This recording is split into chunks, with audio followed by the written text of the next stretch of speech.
Good morning and again welcome back to my blog.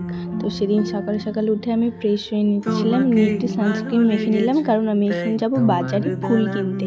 সেদিন ছিল আমার একটা শ্যুট, সবাই নিশ্চয়ই শ্যুটের বিটিএস দেখে নিয়েছো। তো আমি ফুল কিনতে যাওয়ার জন্য একটু স্কিন কেয়ার করে নিয়েছিলাম, যেহেতু রোদে বেরোতে হবে। এই রোদে সানস্ক্রিন ছাড়া বেরোনো একদম উচিত না কিন্তু। তো আমার পেছনে মা এসে কেন ঘুরছিল আমি জানি না, তো আমি একটু স্কিন কেয়ার করে নিলাম রোদে বেরোতে হবে বলে। তো তারপর আমি গিয়ে ফুল কিনে নিলাম, কিছু জুঁই ফুল আর কিছু গোলাপ। আমি জিপসিটাই খুঁজেছিলাম, কিন্তু সেদিন জিপসিটা অ্যাভেলেবেল ছিল না। আর এই যে মানা এসে ফুল নিয়ে মালা পড়ছিল, ওকে কেমন লাগছে ও দেখছিল। তারপরে আমি ওকে একটু জ্বালাচ্ছিলাম, যেহেতু ওটাই আমার কাজ, ওকে জ্বালানোটা।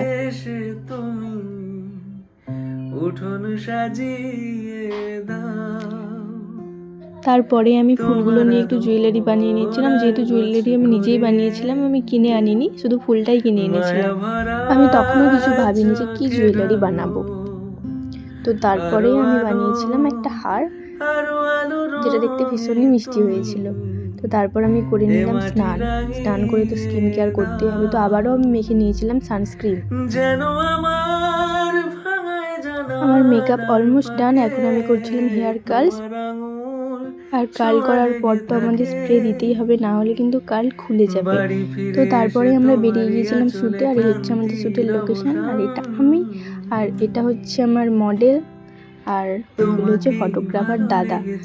তো শ্যুটের জন্য আমাদেরকে নদীর চরেই নেমে যেতে হয়েছিল, যেহেতু ওখানে কিছু ফটো ভিডিও নেওয়ার ছিল, তাই ওখানে নামতে হয়েছিল। তোমরা লক্ষ্য করলে একটা জিনিস বুঝতে পারবে, ফুলগুলো জুয়েলারি বানানোর সময় কেমন সুন্দর ছিল, আর তারপর রোদে বেরানোর পর কেমন হয়ে গেছে। তো এখন খুব রিস্ক নিয়ে আমাদের শ্যুট হচ্ছিল। মডেলকে আমরা এখন পোলের ধারে বসিয়েছিলাম, আর ফটোগ্রাফার দাদারা নেমে গিয়েছিল নিচে। এটা দেখে খুব মজাও লাগছিল, আবার ভয়ও লাগছিল যদি পড়ে যায়। সেদিন যেখানে শ্যুট হচ্ছিল সেটা একটা শ্মশান, সেখানে শ্মশানও আছে এবং শ্মশানকালী মাও আছে, আর বাচ্চাদের জন্য সেন্টারও আছে। এমনকি ওই সেন্টারে আমিও পড়েছি।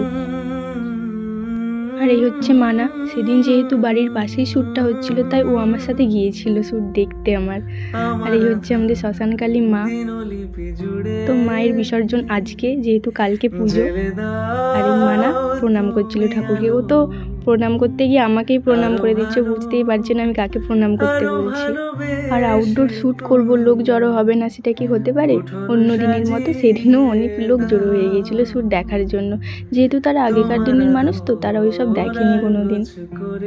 আর দেখো সেদিন আকাশটা এতটাই সুন্দর ছিল, কিছু বলার মতো না, জাস্ট তোমরা দেখতেই পাচ্ছ। আর আমার মতো এই গাছটা নিয়ে ছোটবেলায় কে কে মজা করেছো একটু বলো তো। এটা আমরা তো ছোটবেলায় নিয়ে চুলে দিতাম। আর আমরা শ্যুট শেষে চলে এলাম বাড়ি, আর তারপরে এসে আমি মডেলের ফেসে একটু ওয়াটার স্প্রে করছিলাম, যেহেতু আমি ওয়াটারপ্রুফ মেকআপ করছিলাম ভিডিও করার জন্য, একটু ওয়াটার টেস্ট করছিলাম। তো দেখতেই পাচ্ছ আমার মেকআপ কিচ্ছু হয়নি একদম। মেকআপটা যখন টিস্যু দিয়ে ডলে ডলে তুলছিলাম, তখনও মেকআপটা কোনো রকম কিচ্ছু হয়নি। আর রোজ বিকেলের মতো সেদিনও আমি শ্যুট শেষে চলে গিয়েছিলাম একটু মাঠের দিকে ঘুরতে। আর আমি যখন কাজ করছিলাম তখন মানা আমার মাস্কারা নিয়ে ও নিজের চোখে লাগিয়েছে, দেখো কেমন মঞ্জুলিকার মতো হয়ে গেছে ও। আর তোমাদেরকে তো একটা কথা বলাই হয়নি, ও পা কেটেছে রিসেন্ট সাইকেলেতে, তো ওর পায়ের অবস্থা এখন খুবই খারাপ। তারপর আমরা দুজনে বানাচ্ছিলাম একটু রিলস। কে জানে ও আমার ফোনটা নিয়ে কি করতে চাইছিল, ও ভিডিও করতে চাইছিল, কিন্তু ফোনটা ঠিকমতো ধরতে পারছিল না।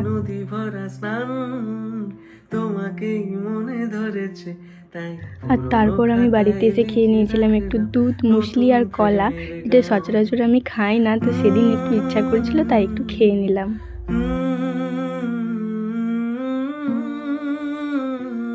তারপর রাত্রে ডিনার সেরে করে নিয়েছিলাম একটু স্কিন কেয়ার।